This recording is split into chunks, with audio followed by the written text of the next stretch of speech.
Dear friends, today is August 15, 2019, and we are at Lam Ty Ni Temple, Lawrence, Massachusetts. I'm very happy and grateful to get this opportunity to share the Buddha teachings. And today I'd like to share with you and us together to discuss on Discourse on Love. Discourse on Love, or called Metta, or Maitri, in Pali and Sanskrit. It was given by the Buddha to his student to help us cultivate love so that we can transform the anger, violence, discrimination, fear, hatred in us. In order for us to be peace and happy and joy, anger, discrimination, fear, hatred must be absent. So let's begin listening to the Discourse on Love. Discourse on Love, translated by Zen Master Thich Thanh. He or she who wants to attain peace should practice being upright, humble, and capable of using loving speech. He or she will know how to live simply and happily, with senses calm, without being covetous and carried away by the emotion of the majority. Let him or her not do anything that will be disapproved of by the wise ones. And this is what he or she contemplates. May everyone be happy and safe, and may their hearts be filled with joy. May all beings live in security and in peace. Beings who are frail or strong, tall or short, big or small, visible or not visible, near or far away, already born or yet to be born. May all of them dwell in perfect tranquility. Let no one do harm to anyone. Let no one put the life of anyone in danger. Let no one out of anger or ill will wish anyone any harm. Just as a mother loves and protects her only child at the risk of her own life, we should cultivate balanced love to offer to all living beings the entire cosmos. We should let our balanced love pervade the whole universe, above, below, and across. Our love will know no obstacles. Our heart will be absolutely free from hatred and enmity, whether standing or walking, sitting or lying. As long as we are awake, we should maintain this mindfulness of love in our own heart. This is the noblest way of living, free from wrong view, greed, and sensual desires, living in union and realizing perfect understanding. Those who practice balanced love will certainly transcend birth and death. Discourse on Love. See, already you feel peace and joy and happy when you listen to this Discourse on Love, right? Who knows the Zen master, great Zen master, Thich Thanh? Let me share a little bit about him. Great Zen master Thich Thanh, who is 93 now. He's one of the most famous Zen master, spiritual teacher of all time. He has written over 100 books, best-selling author. He has nominated by Martin Luther King a Nobel Prize. And he was one of the 25 global humanitarian leaders cast in sculpture for the Remember Them, Championing for Humanity Monument in Oakland, downtown, California. So if you have a chance to go to California and visit Northern California, go to Oakland and you will see this monument that's cast in bronze. And he was one of 25 global humanitarian leaders. So if you want to learn Buddhism and you want to enter into the Buddhism door, familiar with it, then you want to read the book by this author, by this Zen master, Thich Thanh. Most of Westerners who try and want to learn Buddhism He is the first author that they reached out to. So we should be very privileged, honored, and proud to have a spiritual teacher like Zen Master Thich Thanh. Despite in 2014, he went through a stroke, brain aneurysm. But fortunately, he survived from that. And even the most famous neurologists in France could not understand about the brain, despite that he had practiced for 30 years. But when he get to meet the Zen master and have the privilege to treat him, he said, I don't feel like I don't understand anything about the brain. They don't understand why he's still surviving and that he didn't lose his memory at all. As a matter of fact, he became more lucid. So that was like really inspired a lot of people and bring more people back to meditation. So you see, meditation had bring so much benefit in our life. And he is one of the examples. And yesterday you have learned from other Dharma masters who share you the benefit of meditation. And now, if you don't, you can go online and you Google it. There's a lot of study and research have proven that how it benefits in the practice of meditation. And today you are here with us in this Lam Ty Ni Temple. I know this is the first time that we host and organize a retreat here in Massachusetts, in Boston. So we hope after this retreat will inspire many temples, many monasteries, many centers, open retreat like this for the young ones, not just for adults, but the young ones. Organize retreat for the young ones is not easy. You see the two masters have to teach you, but also have to pamper you, also have to be your assistant, so that you feel like this is your home, this is the play that you feel comfortable, this is a play full of love. But when we organize adults, we don't need to pay attention too much, because they know what they need to do, they know where to go and what to do. But for you, we have to put more time, more love, more caring for you guys, so you know that we are here for you, and this is for you. Because you guys are one of, and will be the ones to build this society. Every generation to be a better generation from the previous generation. If your generation is declining, then something is wrong.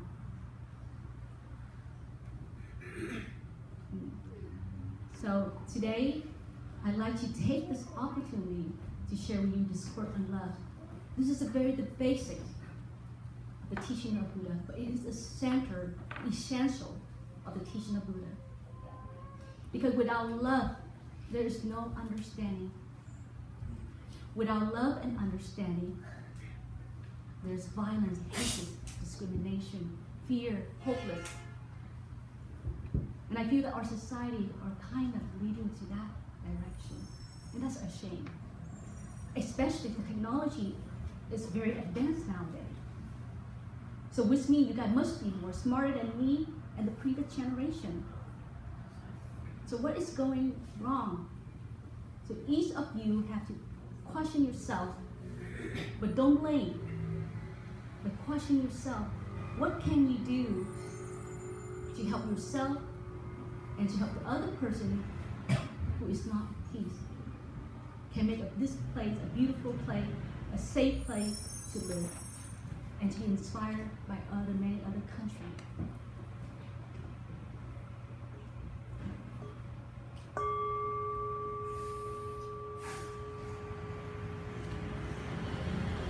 Love, or be more specific, is loving kindness. Love or loving kindness is one of the four immeasurable minds of love. Imagine with me unlimited, boundless, countless. This mind of love is unconditional love. You cannot measure. That's what the Buddha called four immeasurable mind of love. You cannot measure because it's boundless. is unconditional. It's unlimited. So something that is unlimited, unconditional, that's when it's truly love, genuine. And today we only will discuss only on loving kindness or love. But let me share you what are the 4 immeasurable mind of love. First one is loving kindness or metta. Loving kindness means the ability, the intention, has capacity to offer joys and peace unconditionally. So when you offer joys and peace and happiness to someone, to your mom and dad, not expect anything back, that means you have the mind of love, loving kindness, or the mind of love.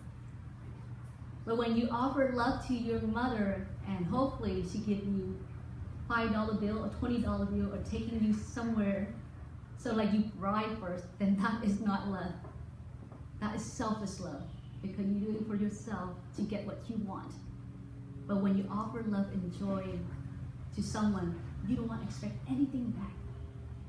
But we all had that intention. When we want to do something for someone, we want something in return. But that's not how it's going to pay back to us, right? Because we don't know whether that person paying back to us or not. And if they don't, we get upset and we feel hurt. So when you love someone and with unconditionally, that is true mind of love, true mind of loving kindness. The second one is called compassion, karuna. It means the ability and intention, capacity to transform the suffering, affliction, difficulty of you.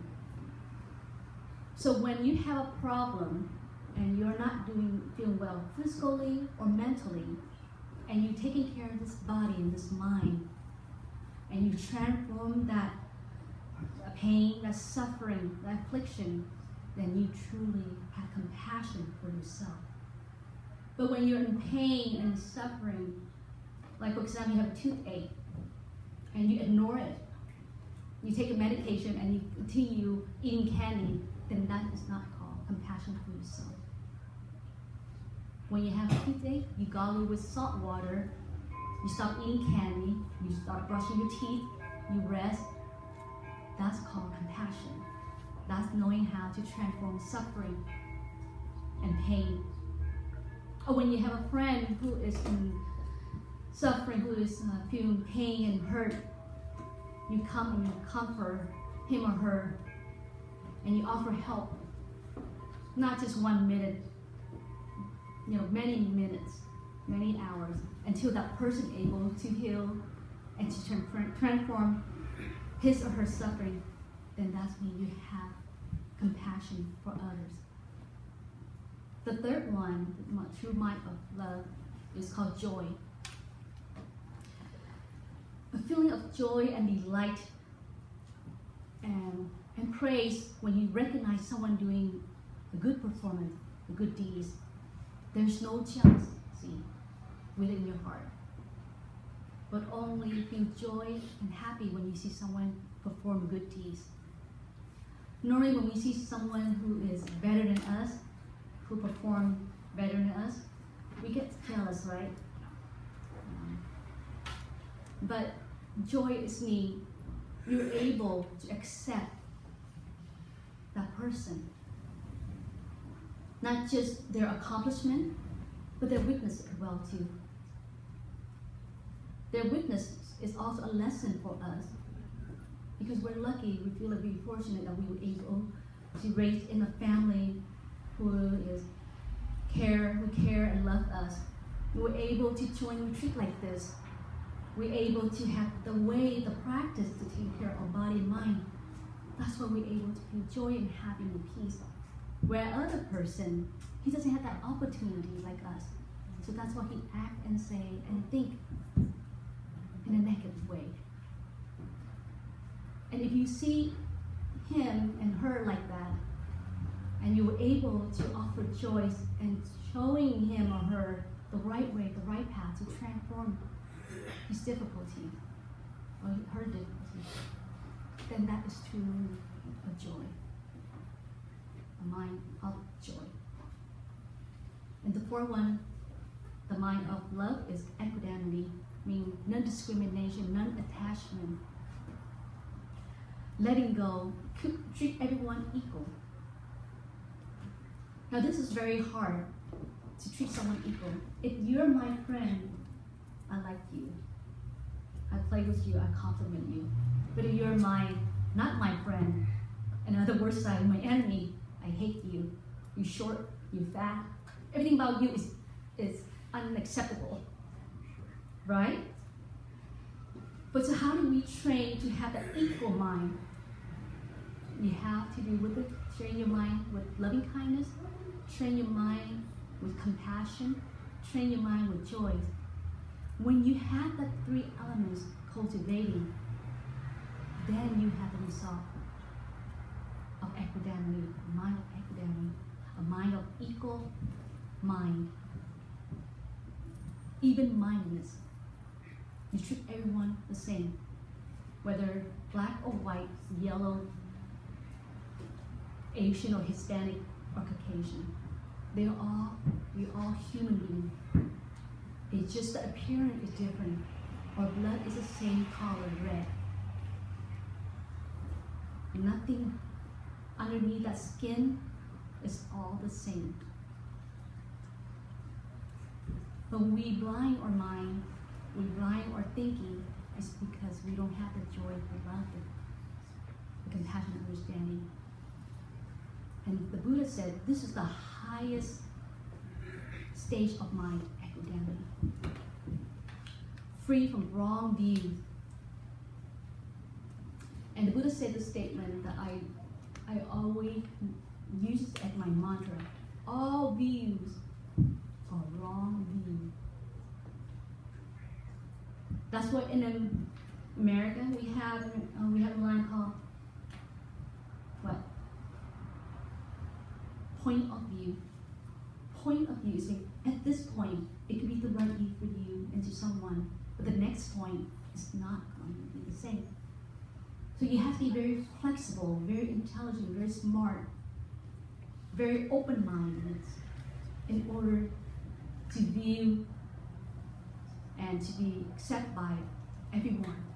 And your view also be accepted by other person, and other person also accept your own view as well. So when you have something to share to your mom and dad, to your friends, don't expect them to accept your view right away. Give them a chance to reflect, to think about first. And if you still think it's right, then try it and then make an attempt. But do it in more mindfully, more deep, and more meaningfully, so that they can understand. If the second time doesn't work, try the third time. Always give yourself 3 times when you voice yourself. When you voice yourself, give yourself 3 times to share that. But give them time to think and to reflect on.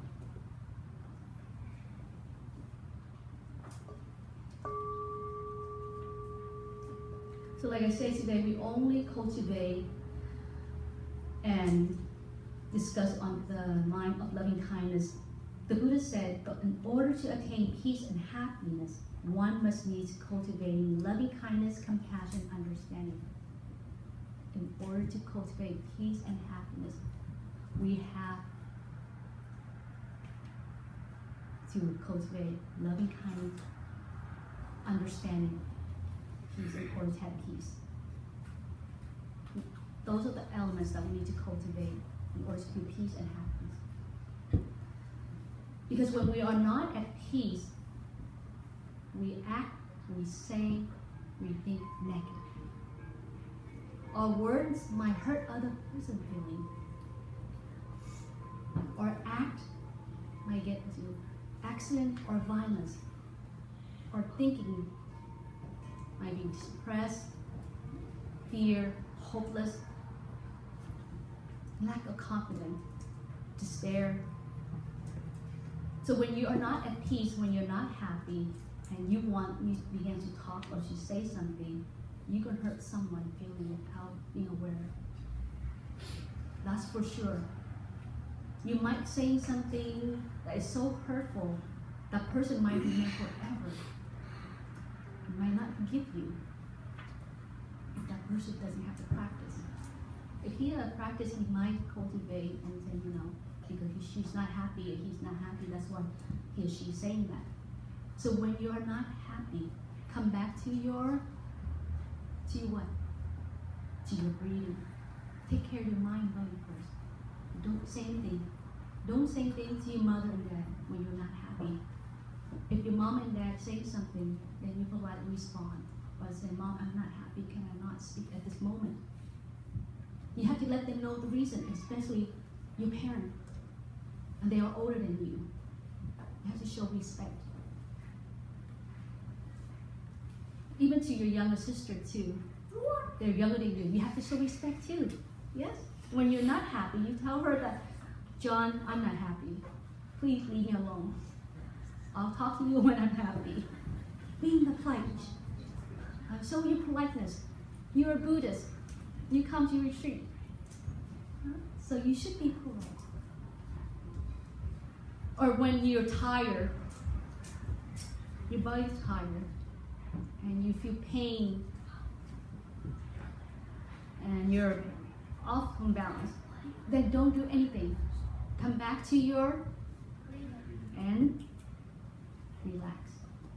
Because if you continue to do when you're tired, when you're in pain, you would likely get into an accident.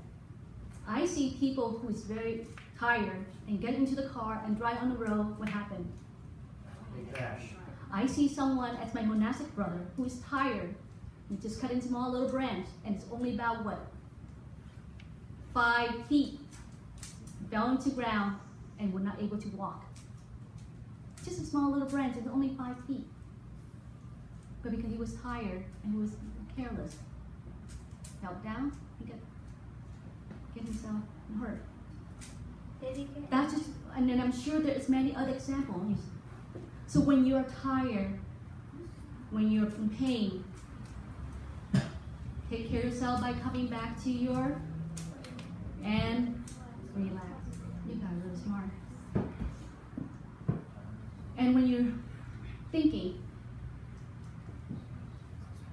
we do meditation so that we eliminate unnecessary thinking, filter all negative thinking in our mind.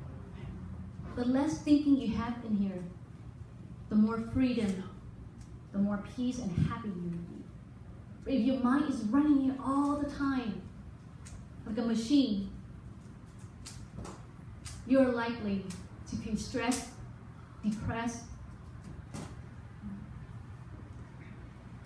That's why your mom and dad, they're more stressed than you guys. It's because they have to worry so many things. Paying bills, going to work, facing their co-worker, stress, finding money to make sure they can pay the rent, buying a big house, taking you out on a vacation. So all that they have to do, thinking all the time. But see, if you are starting at this young age and you practice meditation regularly, like you eat a meal a day, 3 meals a day, then as you're getting older, that should not be a problem for you, because you remember to come back to self and filter that thought and eliminate all the thought that is not necessary and come back to yourself and take care of yourself. So meditation is very important. It's important eating a meal. You cannot skip a meal a day, right? Same thing, you cannot skip meditation. You have to meditate 5 minutes a day. That's all you need. And we'll dive for that practice with you through this retreat.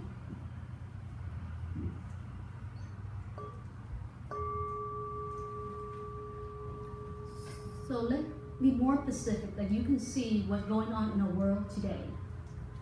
I mean, I've been reading news a little bit more. I say 2 years ago, I probably not involved too much, but now I feel like I have this responsibility to look and listen to the news, especially to the young ones, so that I can provide, so that I can share what I know to help you become better with yourself and to help you to balance your mind and body. We know that, for example, in the past 2 years, we have learned from the news an incident of mass shooting are increasing in our nation. Just in this month, August 3rd and August 4th, 2019, within 24 hours, the news had reported 2 mass shooting incidents caused at least 31 deaths and about 50 injured in El Paso, Texas, and Dayton, Ohio. Both young men were identified at age of 21 and 24 respectively, very young. Within 24 hours, there's 2 mass shooting. And these gunmen is only 21 and 24. Or last month, July 28, 2019, a mass shooting occurred at Gilroy Golics Festival in Gilroy, California, resulting in 4 deaths, including himself, and 13 injured.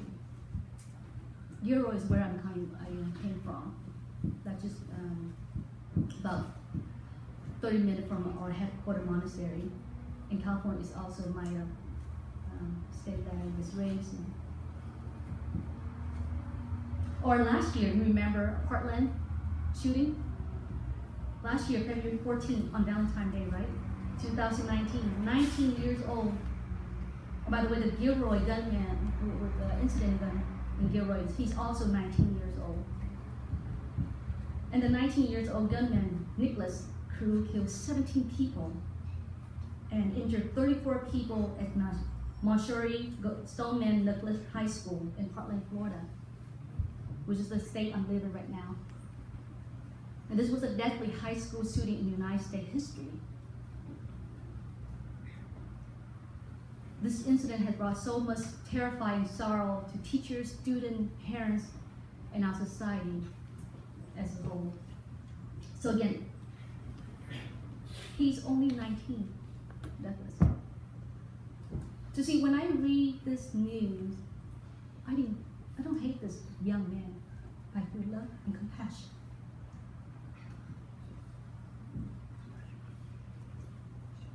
Okay, 21 and 24.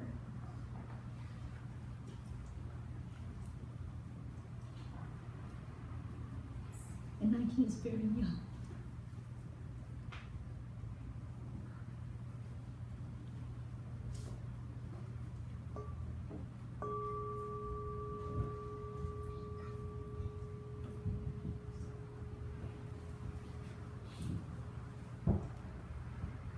So like most mass shootings, the motive and cause that these young men committed crime because of hatred and violence and discrimination.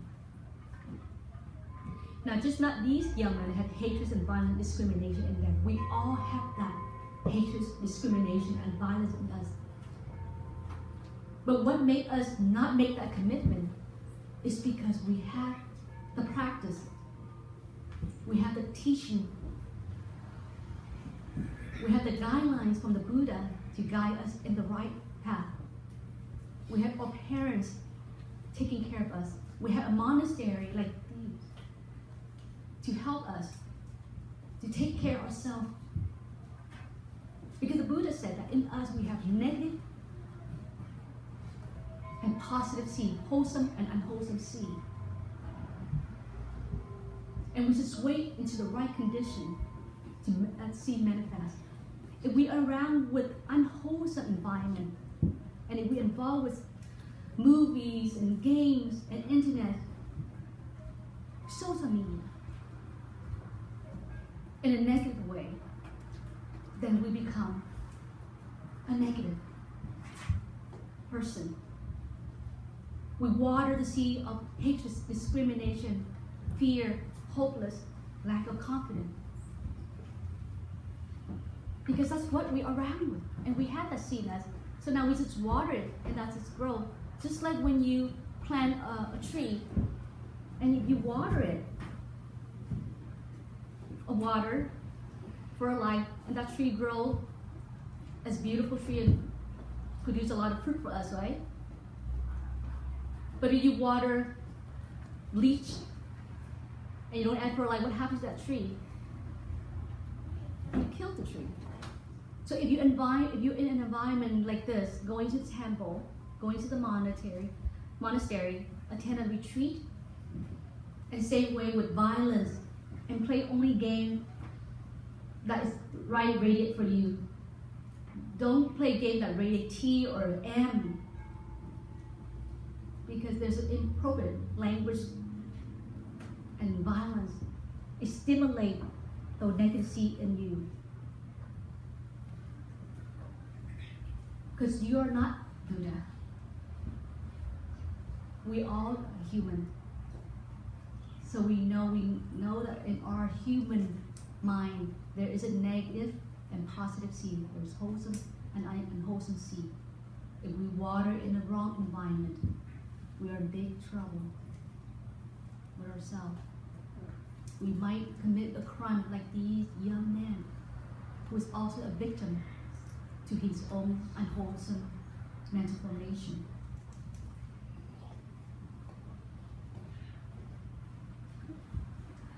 So after the incident of shooting at Stoneman Douglas High School, the Florida State passed its school security bill by allowing teachers to arm. I don't think this is a good solution.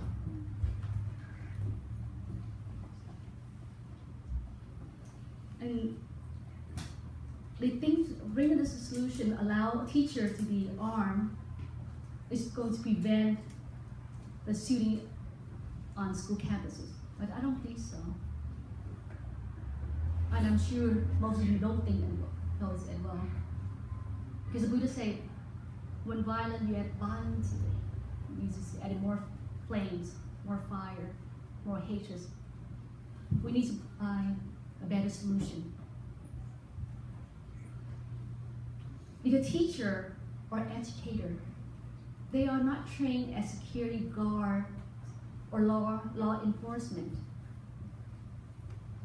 So even though they undergo training, how can we be sure they're not going to use their gun in an appropriate way when they're angry, when they are upset, when there are fear, hatred, discrimination in them? Because when they are not at peace, those are the negative seeds arise in them. I won't be safe to be stand by the teacher who had a gun. Would you be safe to walk in the classroom and have a gun in the school? But unfortunately, the Florida passed that bill. And I hope we can do something to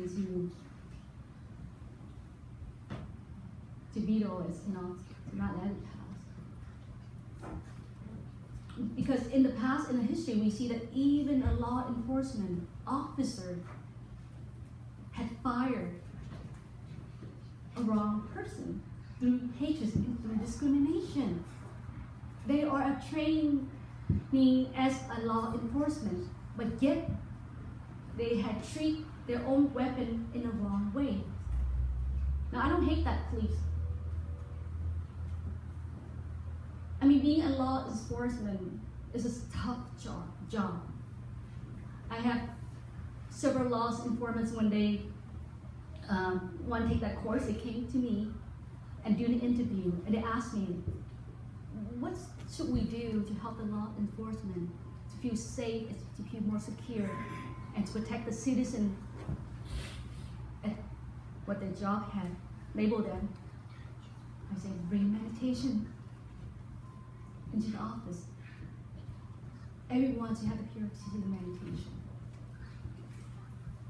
And I think the best way to resolve this, like the Buddha said, when we are peace and happy, the sea of violence, hatred, discrimination, fear will absent.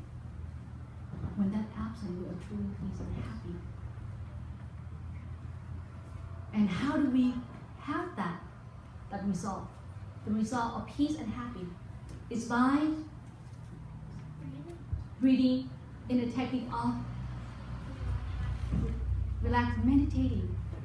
So I think the good result to resolve this is bring meditation into the classroom, into school, into the hospital, into industry. In other words, meditation should be a universal practice. It should be encouraged and to be mandatory for all students from grade preschool to high school. It should be treated like any other period, other subjects, math, English, science. So meditation should be a mandatory. And this is going to help you because you're taking 6 classes a day, 6 subjects. That's pretty burning you out. But let's say you have another period and you're taking meditation. That's the period you know that you can relax your body and mind and coming back to yourself and relax and restore peace. So if the period starts for 45 minutes or an hour in each subject, then maybe you would sit for 30 minutes and 30 minutes in discussion.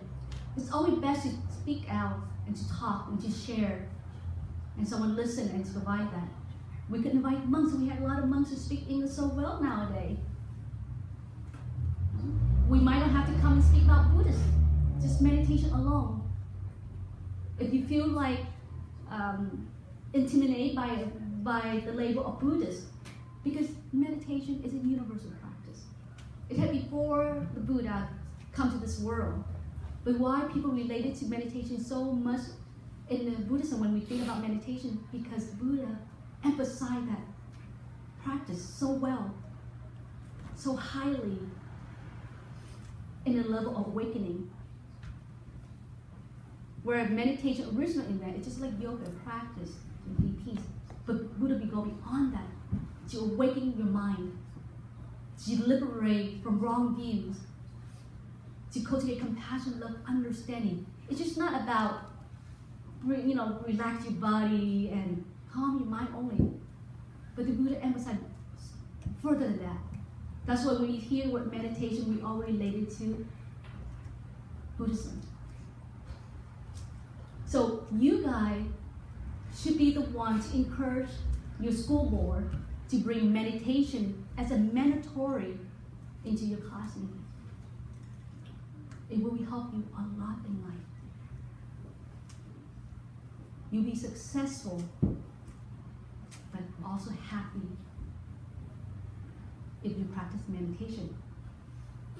If you don't practice meditation, you're likely to be successful but not happy. And that successful is meaningless.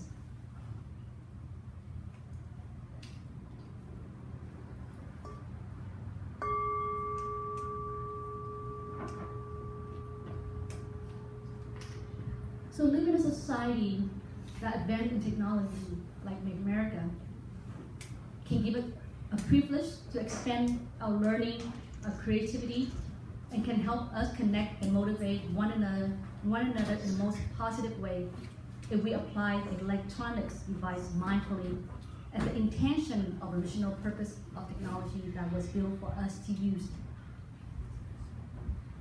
So something going wrong. The intention of building the technology for you as our society become more advanced, you should be more smart, more happier, more at peace, because there's so much information for you to search and to guide you when you have a problem.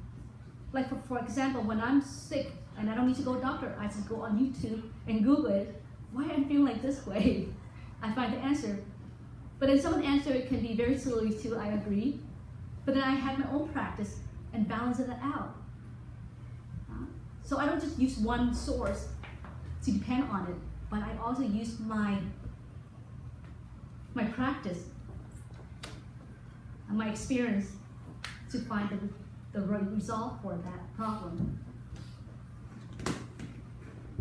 So if you use electronic devices, social media network, or any media consumption that causes you to change in sleep patterns, eating habit, declining interest in normal and healthy activity, like interact with nature, playing sport, communication, exercise, or dropping grade in school, prefer isolation, and easily feel angry, violent, confused, jealous, and non-compliant attitude toward your parent, then you know there's something wrong.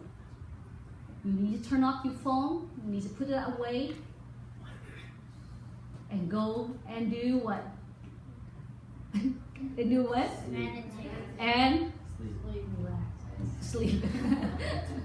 Yes.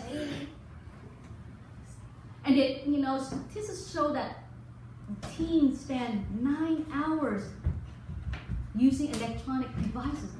That's a lot. 9 hours. Not too much.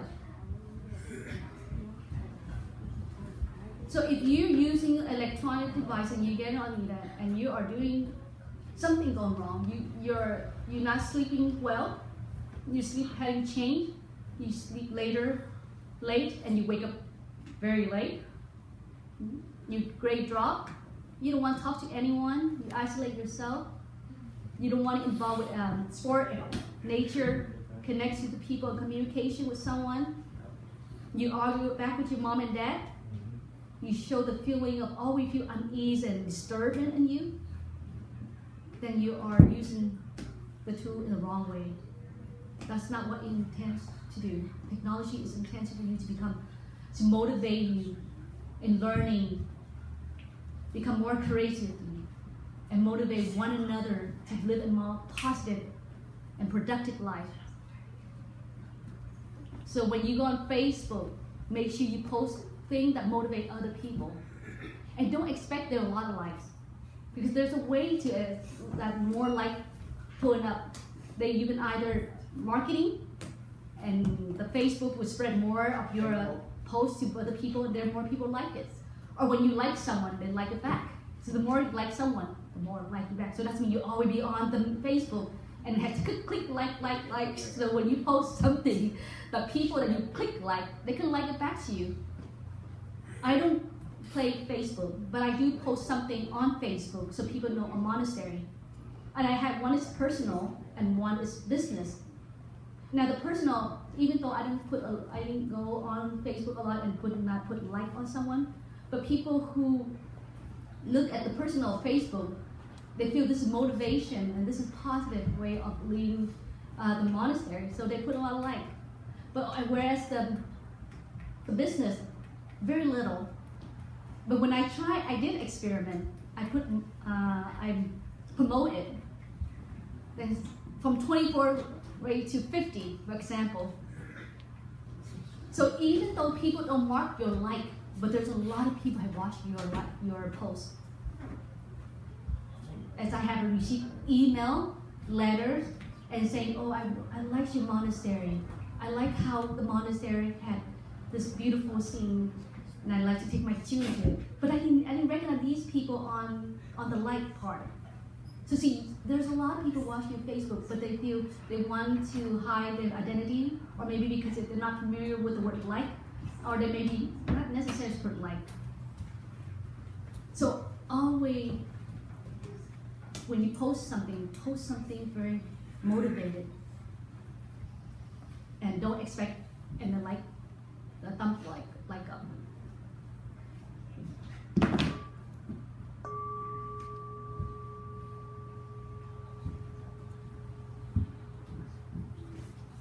So we have about another 30 more minutes. So let's just review the discourse on.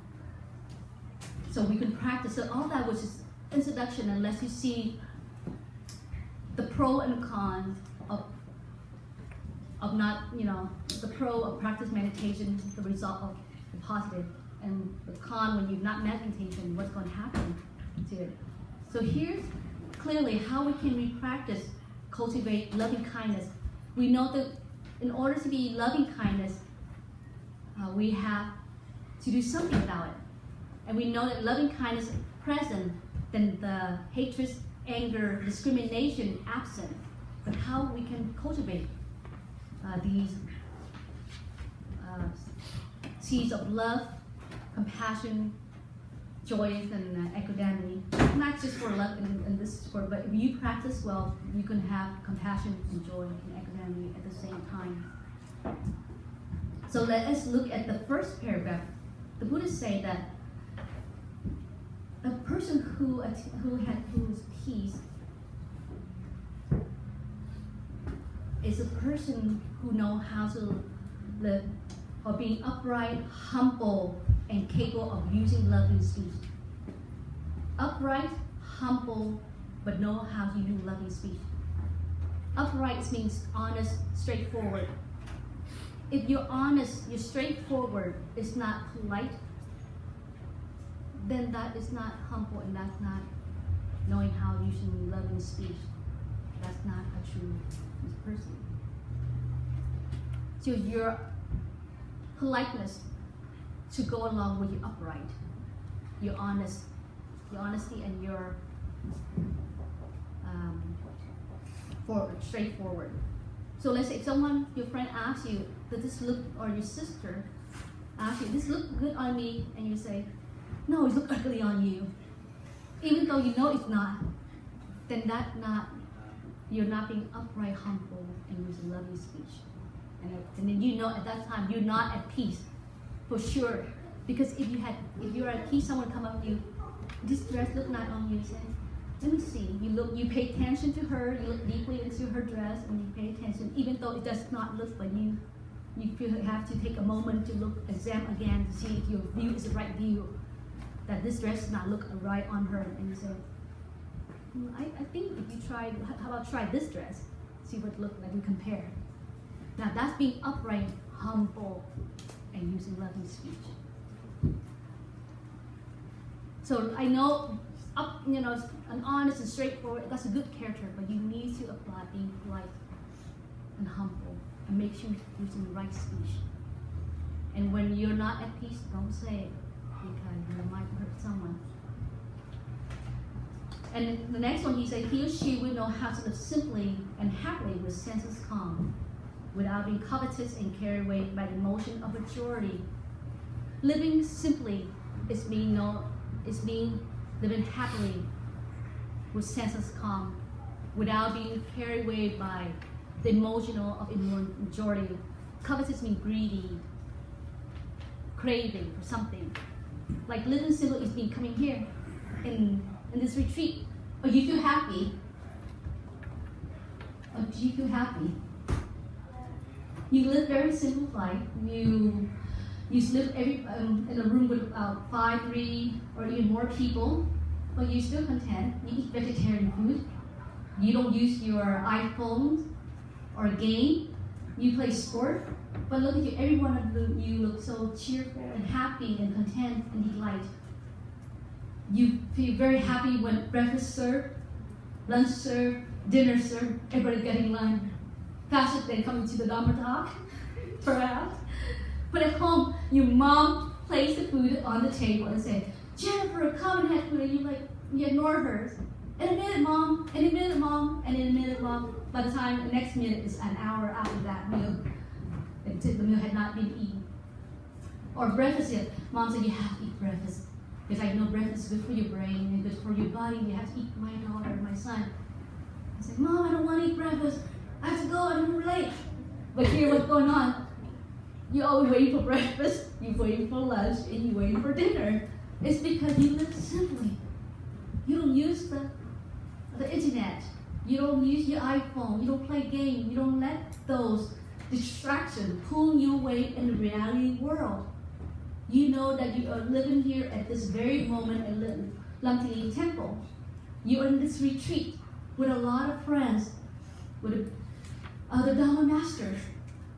You put the time on this, and so you want to put all 100% into it. And that's why you're so content that anything that's served to you feels good. I mean, eating tofu and vegetable, for us is delicious, but for you might not because you didn't have that meal regularly at home. So it's kind of changed your texture, but why you still enjoy it because there's so much love and calm and peace in you. Because you learn to live a simple life.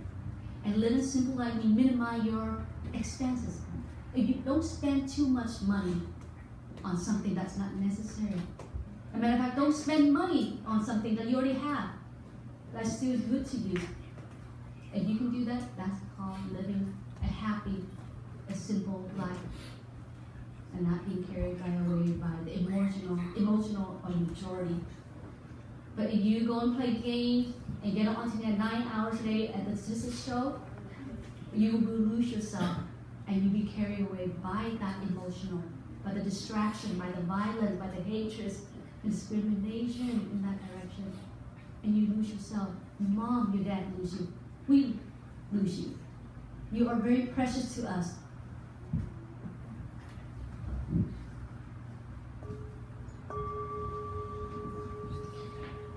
And the other paragraph, the Buddha said, this is what we need to contemplate in order to cultivate love, compassion, joy, and equanimity in us.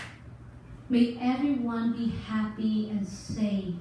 May the hearts be filled with joy. And there's more lines in it. Listen, you cannot remember all that, all the whole paragraph. Then the line, may everyone be happy and safe. May the heart be filled with joy. May all be live in security and in peace. I want you at least try to memorize these two lines if you cannot memorize all the discourse. This is called loving kindness meditation. Meditation breaks out 3 different forms or more.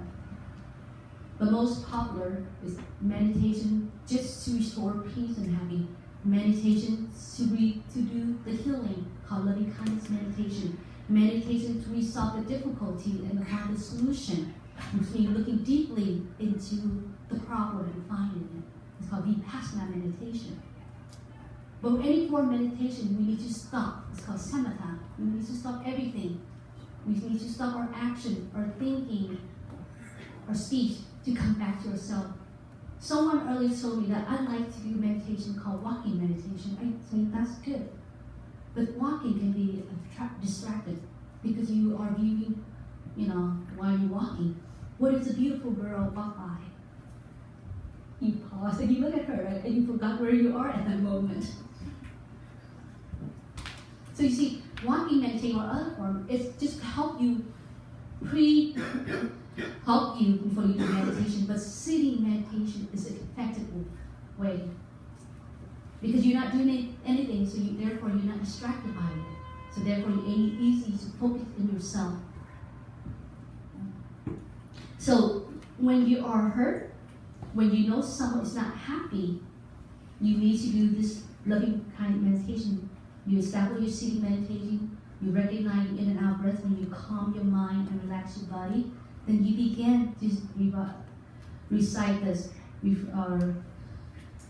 verse lines. May everyone be happy and safe, and may their hearts be filled with joy. May all beings live in security and in peace. Let's say that day when you wake up in the morning and you're not happy, and you say, may I be happy and safe. May my heart be filled with joy. May I live in security and in peace. Let's say your mom and dad is not happy and that they say, may my mom and dad be happy and safe. May their heart be filled with joy. May my mom and dad live in security and in peace. Let's say you hate this Bill, or your friend named Bill, or someone, and he was mean to you, he bullied you, and said, may Bill be happy and safe. May Bill fulfill with a heart of joy in him. May he live in security and in peace. But you don't need to wait until you have problems to do it. You should do this regularly to someone. Here's the Buddha is why the Buddha is the greatest teacher in the world, and still the teaching of Buddha is still going on despite over 2,500 years. People all over the world still practice in Buddha teaching. Because look at him, he said we contemplate not just the people we love, but all sentient beings. He includes everyone, all sentient beings. Beings who are frail or strong, tall or short, big or small, visible or not visible, near or far away, already born or yet to be born. Even if the being had not yet to be born, we need to pray for that being. We need to send our loving kindness to that being. So, why we need to send that? Because we want every being to come to this world to be safe and to be happy, to be productive, and to compassion and love, and to share to one another. So let's say if you're going to grow up, I know some of you are at the age of 20 or older, and let's say that when you finish your school, you have established your career, and you want to marry someone to have children. You don't wait until you have children and you teach your children. No. You do it right now. you do right now by saying that you be a good mom, a good dad, to provide everything for your children, to learn, to practice, to become a very happy person, to become a productive person, to become a self-acceptant, self-disciplined, self-motivated. So you do right now. You don't wait until your children born and you teach. No, that's like going a little bit late. So you start right now by sending your energy to the being that not yet to be born, and all other beings. You see, the Buddha included everyone. He did not exclude anyone. And then another part where we say, let us, that's not enough. We need to contemplate more. Let no one do harm to anyone. Let no one put the life of anyone in danger. Let no one, out of anger or ill will, wish anyone any harm. That's a 3 bodily action. You don't want to say anything that harm to others. Don't speak ill language. When you open your mouth, when you start to speak, use loving kindness words. Use the word that motivates one another. Use the word that's joyful and peaceful. Let no one put the life of anyone in danger. Don't harm anyone through the action of your hand, of your being violent and anger. So that 3 body action. Let no one out of anger or ill will wish anyone any harm. Maybe if you're a person who is very shy and all you want to look pretty and to let people see you're very gentle, but then in your thoughts you're thinking something negative, then that's also ill action. So ill action comes in 3 forms: speaking, in acting, and in thinking. And those are 3 ways that Buddha said we commit a negative karma if we break that, or we act or think and speak in ill way. But if we think and speak and say and act in a positive way, then we have good karma. And then the Buddha go on. He didn't stop there. We think that's enough, but he went on and said, just as a mother who loved and protect her only child at the risk of her own life, we should cultivate balanced love to offer to all beings, all living beings in this entire cosmos. Now, normally, mother love is always the best love, unconditional love, right? But sometimes her love can be divided if she had more than one child, because she has been split, for John 50 and for Susan another 50.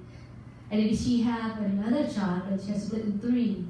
But let's say if she only had one child, then she put all her effort, all her love only on that person. So when you love someone, you have to see that that is your only child. Or when you send energies to someone, you know that you're the only mother has only that person to send energy, so that you can fully put all the energy into that person, spread that energy into that person, and raise it.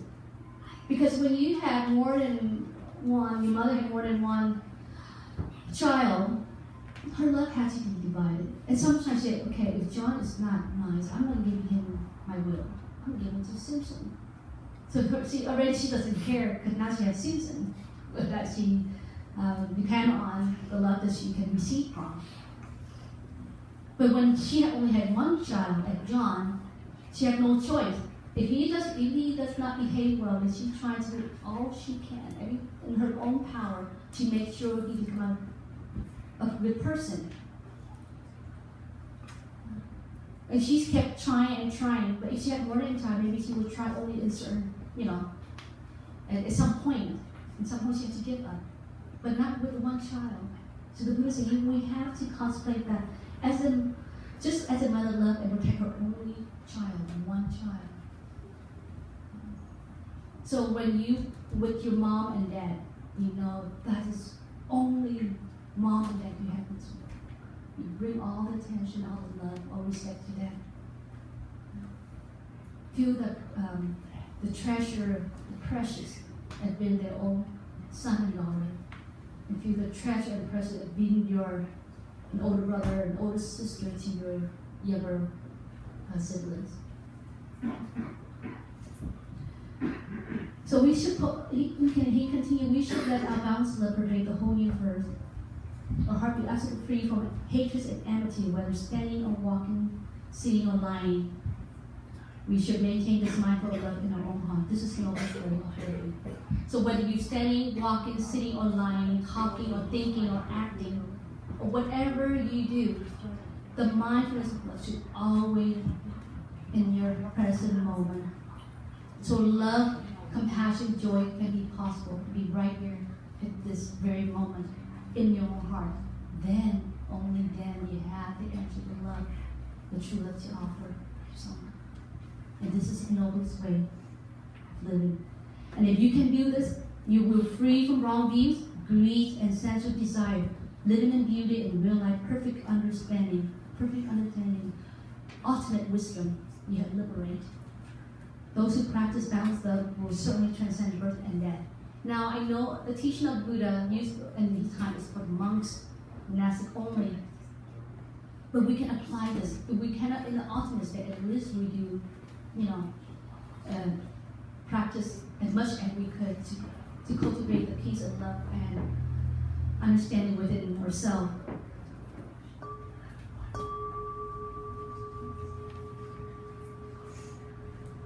So, I better do the conclusion now, before I end this lecture. Our time is end for me. So to conclude my sharing, it's okay to play games. It's okay to get on Facebook, social media network. It's okay to watch movies because though sometimes we do need entertainment. But make sure when you play games, when you watch movies, when you are connected on social media, make sure it's wholesome, it's watering good seeds on you. And if you accidentally seeing something and watching something that is unwholesome, take a moment to pray, to do a contemplation. May everyone be happy and safe. May their heart be filled with joy. May all be lived in security and in peace. Take that moment and pray and turn it off and switch to another channel. Don't let yourself water in that. Because again, we have the seed of hatred, discrimination, craving, anger, fear, hopeless in us. And if we are clicking a wrong button in a wrong environment, we're going to continue to water that seed. So don't be a fool, don't be a victim to these unwholesome seeds.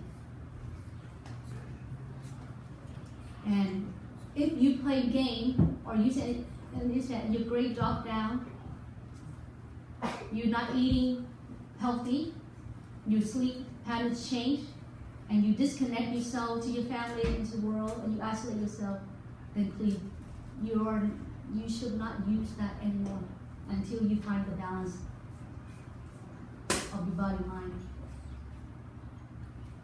So to conclude my sharing, I encourage you every day, take 5 minutes to do a sitting meditation. Start with us first. Start with ourselves. Find peace with ourselves. So that less violence, less discrimination